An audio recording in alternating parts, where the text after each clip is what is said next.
Hi hello guys, welcome back to my channel. ఈరోజు సారంగపూర్కి అయితే వచ్చేసాము. అండ్ టెంపుల్లో చాలా అసలు ఎండ అయితే సూపర్, అసలు ఎట్లా ఉంది అంటే చెప్పలేను.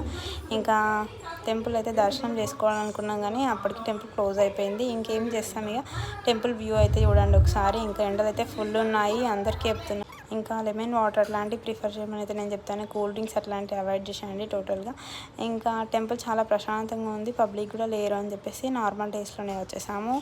ఇంకా చాలా పబ్లిక్ ఉంటారు హనుమాన్ జయంతి రోజు అయితే. ఇంకా టెంపుల్ పైన వరకు వెళ్ళొచ్చు, ఇంకా పిల్లలతో అవ్వదని చెప్పేసి అంత కొండపైకి అయితే ఎక్కలేము. ఇంకా పక్కనే ఇంకా పొలాలు అట్లాంటివి ఉన్నాయి. ఇంకా ఫామ్స్లోకి వెళ్ళి ఫొటోస్ దిగేసి వచ్చేసాము. చాలా హ్యాపీ అనిపించింది, ఎందుకంటే అసలు ఫస్ట్ చాలా ఇయర్స్ తర్వాత అలా పిల్లలతో అయితే ఎంజాయ్ చేశాను, పిక్స్ దిగాను. అండ్ మేము ఇంకా మా బావోళ్ళ ఫ్యామిలీ అందరం అయితే వచ్చేసాము. ఇంకా అమ్మ అయితే చాలా దూరం వెళ్దామని చెప్పేసి వద్దులే అమ్మ మళ్ళీ వద్దామని చెప్పి స్కిప్ చేశాను. Thank you so much for watching.